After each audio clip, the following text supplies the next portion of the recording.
Next, let's move on to dynamic arrays, which are much more common and much more useful than static arrays. You've probably already used a dynamic array, you just might not have known it. In Python and JavaScript, dynamic arrays are the default. In Java, you can use an array list, or in C++, you can use a vector. So let's remember that the problem we're trying to solve here is the fixed size problem. Our static array is a fixed size, but what if we have an array that is dynamic in this case? Now, when we were creating static arrays, we usually have to specify the size. So when we were using static arrays before of size 3, we specified that it was size 3 when we created that array. But in this case, let's say this is a dynamic array and we created a dynamic array, but we didn't initialize any of the values. And with dynamic arrays, you don't necessarily have to specify the size. If you don't specify the size, usually it'll initialize it to some default size. For example, in Java, I think usually the default size of an array list is 10, but that number could be arbitrary and it's not necessarily important. Let's say we initialized a default empty dynamic array. Let's just say it got initialized to size 3 in this case. While the size is 3, the length of the array is actually 0 in this case. We have nothing added to it yet, so we say the length is 0.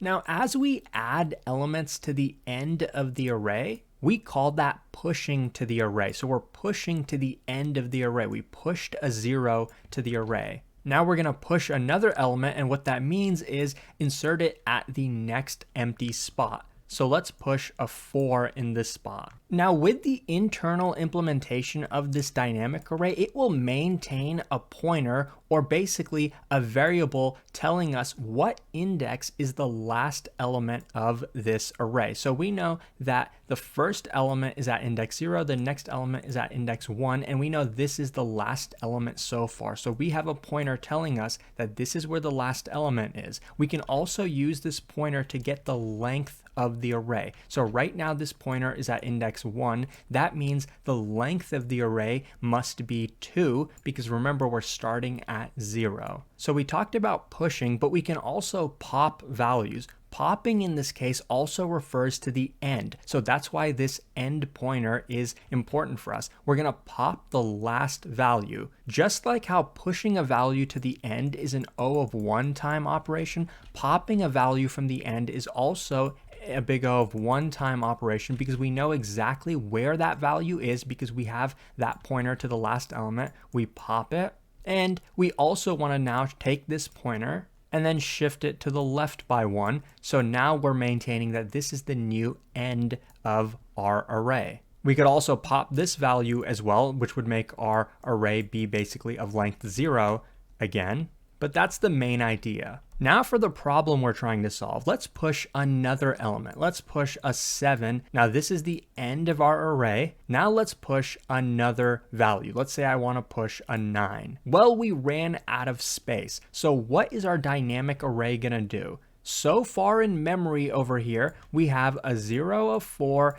and a 7. We previously talked about why we can't just allocate more memory right next to it. So what are we going to do? Well, we're just going to allocate a brand new array that will be able to contain all of the elements that we're trying to store. What I've done here, though, is taken the original capacity, the original size, which was 3, and multiplied that by 2. So now we have an array of size 6 rather than size 3. We're only inserting one extra element though, so it would have been sufficient to just have an array of size 4. So why did I double it? Well, we'll get to that in a minute. So since we allocated a brand new array, we know it's going to go somewhere in memory, somewhere random, but we don't really care where it is. Of course, it has to be a different location than where our first array is, because this is still in memory so far. And what we're going to do is take all of the original values stored in the array, so over here, and we're going to copy them into the second array starting at the beginning. So if this is at index 0, well, it's going to get copied to index 0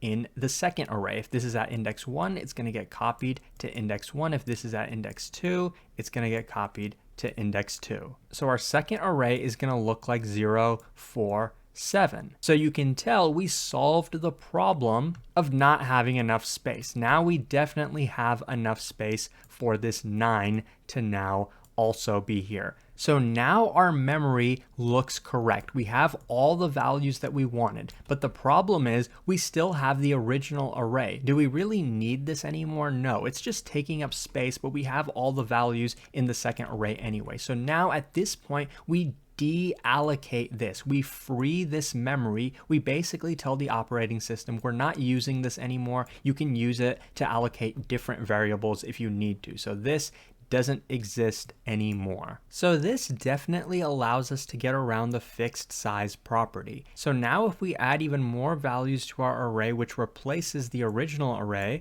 we can keep doing that. Let's add a 10. Let's add an 11. Let's add a 12. If we add a 12, we're going to do the exact same thing that we did before because we ran out of space. Now it's time to allocate a new array, and we're going to make one that's double the length of the original one. So size 12, and then we're going to insert the new element, and we'll have a bunch of extra space to add more elements if we need to, but we might not need to. Now let's get back to one of the questions before. Why did we double this rather than just increasing it by 1 for the space that we needed for the original element? Well, notice how since we allocated a brand new array, we basically did a big O of n operation, because first allocating the memory itself takes a big O of n, where n is the size of the memory that we allocated. But regardless of that, we also had to take the original values from the original array and then move them into the second array. We had to push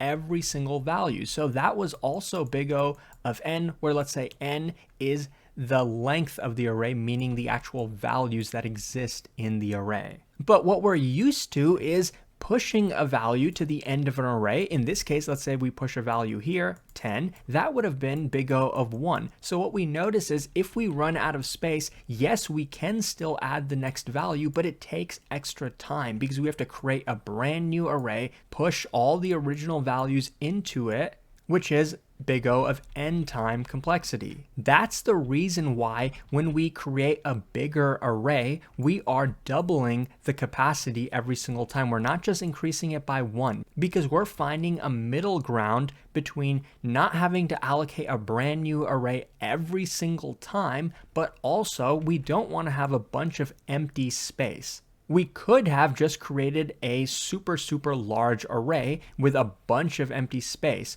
right? Like 90% of it could have been empty space, but that wouldn't have necessarily been good because then we're taking up a bunch of memory from our operating system. And if we do it this way, where we double the capacity, we get something called amortized complexity, amortized time complexity. And what that basically means is, yes, it took big O of n to add an element if we ran out of space, but we know it's going to be pretty infrequent when we run out of space. So we can still say that the amortized time complexity of pushing a value to a dynamic array is going to be big O of 1. You can think of it as being the average time, because we know on average it's usually going to be big O of 1, not big O of n, because it's the vast majority of the time we add elements, it's going to be constant time, not big O of n.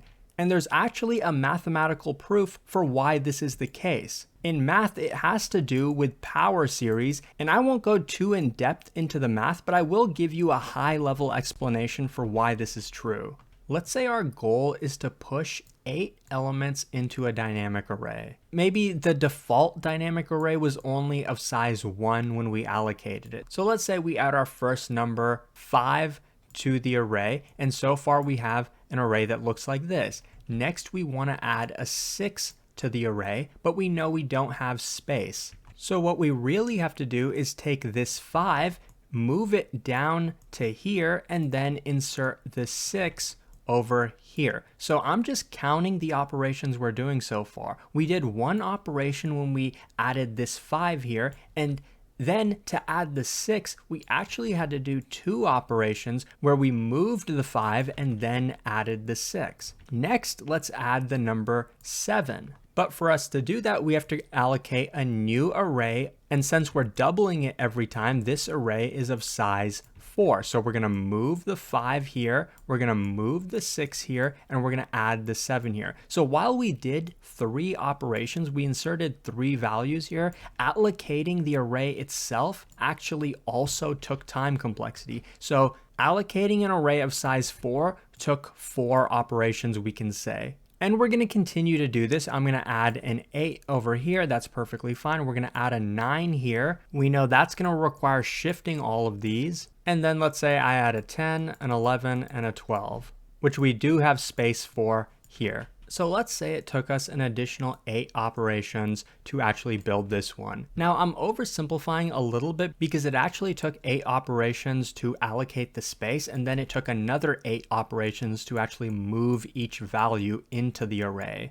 But we're going to ignore that just for now. The main point I'm trying to get at though is to create an array of length 8, it actually took us 8 plus 4 plus 2 plus 1 operations. But since we're doubling this every single time, this calculation is always dominated by the last term. What that means is the last term is always going to be greater than or equal to the sum of all previous terms. This is a math concept. And this is the reason why we're doubling it rather than just increasing it by 1. But why is this actually important? Well, to create an array of size 8, let's say in this case it took us 15 operations. We know that this number is dominated by the last term, which means that it's always going to be less than or equal to 2 times the last term. In this case, the last term is 8, but we know in the general case that it's going to be n for how many elements we wanted to push to an array. So we say that this is 2 times n. So in big O terms, we would say it's 2 times n. But with big O notation, we never care about constants when they're multiplying a variable. In this case, 2 times n can be simplified to be big O of n. We don't really care about constant values, at least when they're used in multiplication or addition. So finally, the result that we arrived at is pushing an arbitrary number of values to an array is big O of n time overall, even though sometimes when we have to exceed the capacity, we have to shift a bunch of values. But overall, it reduces to be big O of n, which is pretty much the same that we expected from our static arrays. So as long as we double the size every time that it's exceeded, we do have an efficient data structure when we use dynamic arrays. By the way, let me illustrate to you why we don't care about constants when we're talking about big O time complexity. We don't care about the difference between big O of 2 times n or the big O of n. We don't care about any constant c that could be there. Any constant, no matter how big it is. It could be 10, it could be 100, it could be 1,000. We don't care about it. And again, it's because of math. Suppose this line is representing our n line. As the input size grows, the runtime is also going to grow, but it's growing linearly, right? It's a straight line. But if we had a runtime complexity of n squared, now this is a 2, but this isn't the type of constant I'm talking about because this is being raised to a power of 2. It's not being multiplied by 2. Powers are definitely important, but we don't care about, some constant multiplied by n, and we don't care about some constant added to n. It could be a different constant than this one, but we don't care about it if it's added or multiplied. As you can see, n squared grows much more quickly than n, and that's the idea. Now for some smaller inputs, it might matter. Now with these, they do intersect at input size n equals 1. But suppose we had a constant here. Maybe we actually have a line like 2 times n. It doesn't matter what the constant is because they are definitely going to intersect at some point, and probably in this case it'll probably intersect at 1.4 or something like that. But the idea is they're going to intersect at some point, and after that point of intersection, the larger growing function is always going to be greater than the slower growing function. And that's what we care about. We don't care about small inputs like 1, 2, 8, even 100, or even 1,000. We don't care about these small input sizes. We care about really, really big input sizes because those are the ones that slow down our CPU when we run programs. That's why when we talk about big O time complexity, we don't care about constants. We care about how quickly is it growing. Is it big O of n or is it big O of n squared? The same would be true if we added a constant. For example, this is what n plus 8 would look like. Well, it gets a head start over the quicker growing function, but at some point they're going to intersect, and at that point, the quicker growing one is going to grow way faster. It's going to go off the charts, while this one still grows at the same rate. Now, to summarize, the time complexity for dynamic arrays is essentially the same as static arrays. We can still access the ith element anywhere in constant time. We can push and pop elements at the end also in constant time. Even though in some cases we might have to resize the array, we still basically assume that it's a constant time operation for the reasons that I talked about earlier. And the good thing about dynamic arrays is we can do so even if we don't have space, because yes, we can allocate more space. The downside though is inserting into the middle or removing from the middle is still going to be a big O of n time operation, because we're going to have to shift every value over. And there's no amortization for this. In the worst case, this is always a big O of n time operation. So now that we understand dynamic arrays, the next thing for us to do is understand how we can use them.